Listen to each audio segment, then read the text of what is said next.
नमस्कार दोस्तों, स्वागत आप सभी का देश दुनिया की मुख्य ताजा बड़ी खबरों में। सबसे पहली बड़ी खबर जो सामने निकल कर आई दोस्तों कि मध्य प्रदेश में भारत जोड़ो यात्रा के पहुंचने से पहले ही राहुल गांधी को बम से उड़ाने की धमकी मिली है। इंदौर में राहुल गांधी को उड़ाने की यह धमकी दी गई है। क्या है पूरी खबर, विस्तार से आपको बताएंगे किसने यह धमकी दी है। वहीं आपको दूसरी बड़ी खबर में बताएंगे दोस्तों कि गुजरात में 35,000 से ज्यादा वोटर्स ने किया चुनाव के बहिष्कार का ऐलान। भाजपा पर गंभीर आरोप लगाए हैं। क्या है पूरी खबर, इसको विस्तार से आपको बताएंगे। वहीं आपको तीसरी बड़ी खबर में बताएंगे दोस्तों कि किसान आंदोलन के दौरान किसानों पर दर्ज हुए सभी केस होंगे वापस। रेलवे ने सभी केस वापस लेने का ऐलान कर दिया है। क्या है पूरी खबर, इसको विस्तार से आपको बताएंगे। वहीं आपको अगली बड़ी खबर में बताएंगे दोस्तों कि आसाराम बापू को सुप्रीम कोर्ट से राहत नहीं मिली है। जमानत याचिका पर जनवरी तक कोर्ट ने सुनवाई टाली है।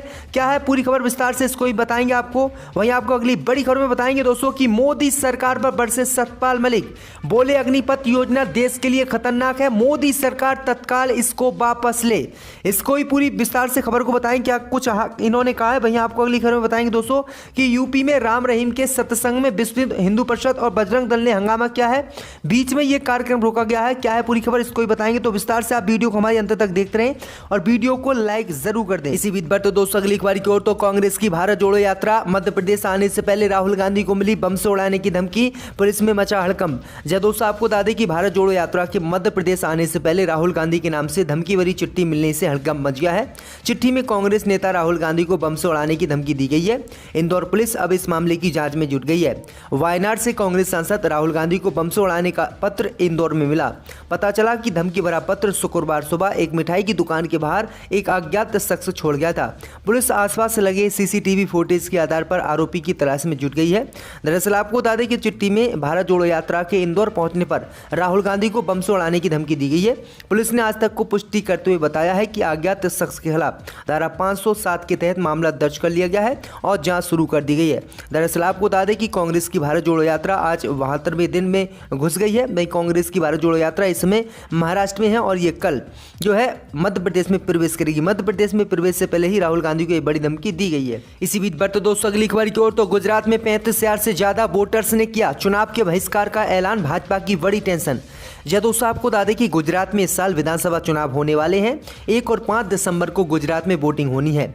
इसी को देखते हुए सभी राजनीतिक पार्टियों ने एड़ी चोटी का जोर लगा दिया है। लेकिन इसी बीच गुजरात के नवसारी जिले के गढ़देवी तालुका के अंचेली और उसके आसपास के करीब 19 गांव के लोगों ने चुनाव का बहिष्कार का ऐलान किया है। गाँव में जगह जगह ट्रेन नहीं है तो वोट नहीं है कि पोस्टर बैनर देखने को मिल रहे हैं।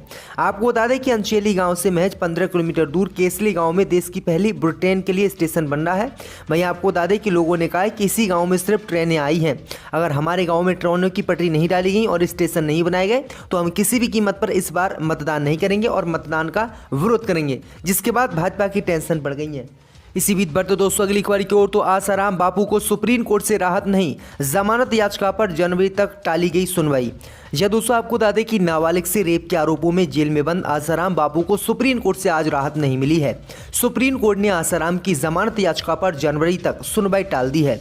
सुप्रीम कोर्ट ने कहा है कि इस मामले में अभी ट्रायल चल रहा है, हम जमानत याचिका पर जनवरी में सुनवाई करेंगे। उधर आसाराम की ओर से कहा गया है कि उनके मामले में बहुत धीमी गति से ट्रायल चल रहा है। आसाराम के वकील ने कहा है कि जिस तरह ट्रायल चल रहा है ऐसे में उनको ये नहीं लगता कि उनके खिलाफ ट्रायल कभी खत्म होगा। दरअसल आपको बता दें कि आसाराम बापू ने सुप्रीम कोर्ट में याचिका दाखिल कर ट्रायल कोर्ट में अतिरिक्त गवाहों को पेश करने की मांग की। आसाराम ने कहा कि बढ़ती आयु और बीमारी की वजह से जमानत दी जाए। इसके अलावा याचिका में आसाराम ने अपनी बिगड़ती सेहत और बीमारी के बेहतर इलाज के लिए जमानत की गुहार लगाई थी। लेकिन आसाराम की जमानत अभी तक कोर्ट ने मंजूर नहीं की है और अब फिर से कोर्ट ने बड़ा झटका आसाराम बापू को दिया है। इसी बीच पर तो दोस्तों अगली खबर की ओर तो किसान आंदोलन के दौरान किसानों पर दर्ज हुए केस होंगे वापस, रेलवे ने किया ऐलान। जब दोस्तों आपको बता दें कि भारतीय रेलवे ने किसानों के हित में एक ऐतिहासिक फैसला लिया है। रेलवे ने 2 साल पहले किसान आंदोलन के दौरान हुए विरोध प्रदर्शन के दौरान रेलवे द्वारा दर्ज किए गए मुकदमों को वापस लेने की बात कही है। गौरतलब है कि केंद्र सरकार द्वारा पारित किसान बिल के विरोध में 24 सितंबर 2020 से लेकर 12 दिसंबर 2021 तक उक्त बिल के विरोध प्रदर्शन में पूर्व मध्य रेल भिन्न भिन्न भागों में रेलवे ट्रैक पर रेल परिक्षेत्र में धरना प्रदर्शन कर रेल के आवागमन में व्याधा पहुंचाई थी। जिसके बाद आंदोलन के कार्यकर्ताओं पर केस दर्ज किए गए थे। वहीं आपको बता दें कि अब रेलवे ने ऐलान किया है कि जिन लोगों ने भी किसान आंदोलन के दौरान ट्रेनों को बाधा पहुंचाई थी, रेलवे ट्रैक पर बैठकर विरोध प्रदर्शन किया था, उन सभी के केस जो दर्ज हुए थे वो वापस लिए जाएंगे और इन पर कोई भी केस दर्ज नहीं किया जाएगा। तो ये बड़ी अपडेट आई दोस्तों कि रेलवे ने ये सभी केस अपने वापस लेने का ऐलान कर लिया है। इसी के साथ आपको अगली खबर में बताएंगे दोस्तों कि कांग्रेस की भारत जोड़ो यात्रा में शामिल हुए महात्मा गांधी के परपोते तुषार गांधी। दोस्तों आपको बता दें कि महात्मा गांधी के परपोते और लोकप्रिय लेखक तुषार गांधी महाराष्ट्र के बुलढाणा में कांग्रेस की भारत जोड़ो यात्रा में शामिल हुए हैं। वह शुक्रवार को इस यात्रा में राहुल गांधी के साथ ताल से ताल मिलाते नजर आए। कांग्रेस ने भारत जोड़ो यात्रा में तुषार गांधी की भागीदारी को ऐतिहासिक बताया है। कांग्रेस की भारत जोड़ो यात्रा 7 नवंबर से महाराष्ट्र की सीमा में प्रवेश कर गई थी। यह यात्रा शुक्रवार सुबह लगभग 6 बजे अकोला जिले के बालापुर से दोबारा शुरू हुई और कुछ घंटों का सफर तय कर बुलढाना जिले के सेगांव पहुंची। सेगांव में ही तुषार गांधी इस यात्रा में शामिल हुए। इससे पहले गुरुवार को तुषार गांधी ने ट्वीट कर बताया था कि वह महाराष्ट्र के बुलढाना के सेगांव में कांग्रेस की भारत जोड़ो यात्रा में शामिल होंगे। उन्होंने बताया था कि सेगांव उनकी जन्म स्थली है। तो ये बड़ी अपडेट आ रही दोस्तों। इसी बीच पर तो दोस्तों अगली खबर की ओर तो उत्तर प्रदेश में राम रहीम के सत्संग में विश्व हिंदू परिषद और बजरंग दल ने किया हंगामा, बीच में रोका गया प्रोग्राम। दोस्तों आपको बता दें कि उत्तर प्रदेश के शाहजहांपुर में डेरा सच्चा सौदा के प्रमुख राम रहीम के सत्संग कार्यक्रम में जमकर बवाल मचा है। यहाँ हिंदू संगठनों के कार्यकर्ताओं ने न सिर्फ सत्संग स्थल पर पहुंचकर विरोध प्रदर्शन किया बल्कि यहाँ लगे पोस्टर और होर्डिंग को भी फाड़ दिया। इसके बाद पुलिस ने इस रिकॉर्डेड सत्संग कार्यक्रम को रुकवा दिया। राम रहीम हत्या और रेप के केस में उम्र कैद की सजा काट रहा है। इन दोनों वह पैरोल पर जेल से बाहर है।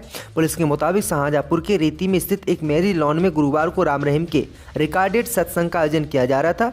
तभी इसकी भनक विश्व हिंदू परिषद और बजरंग दल के कार्यकर्ताओं को लग गई। यहां बड़ी संख्या में कार्यकर्ताओं ने पहुंचकर हंगामा किया और सत्संग को बंद कराने की मांग की।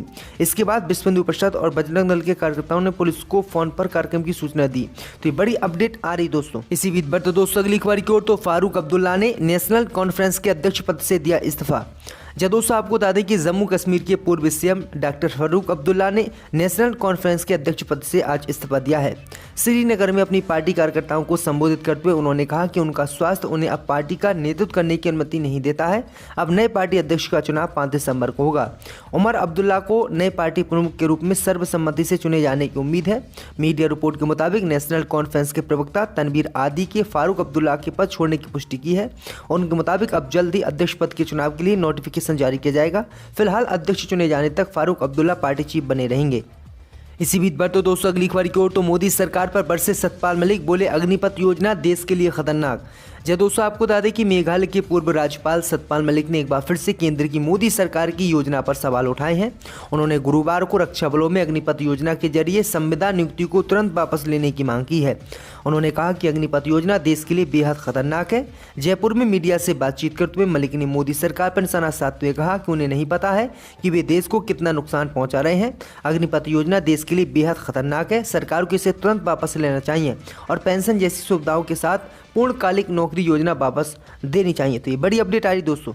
इसी बीच पर तो दोस्तों अगली खबर की ओर तो दिल्ली के एमसीडी चुनाव प्रचार करने जाएंगी मायावती। बसपा ने जारी की 40 स्टार प्रचारकों की लिस्ट। दोस्तों आपको बता दें कि दिल्ली नगर निगम चुनाव में बसपा सुप्रीमो मायावती भी प्रचार करने जाएंगी।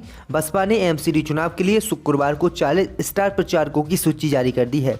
इसमें मायावती, उनके भाई आनंद कुमार और उनके भतीजे आकाश आनंद का नाम शामिल है। खास बात यह है कि आजमगढ़ लोकसभा उपचुनाव की तरह इस सीट पे भी बसपा में नंबर 2 कहे जाने वाले सतीश मिश्रा का नाम नहीं है। दिल्ली में एमसीडी चुनाव के लिए 4 दिसंबर को वोटिंग होनी है। नतीजे 7 दिसंबर को आने हैं। उत्तर प्रदेश विधानसभा चुनाव में बुरी तरह से हारने वाली बसपा ने एमसीडी चुनाव में जोर शोर से उतरने का फैसला किया है।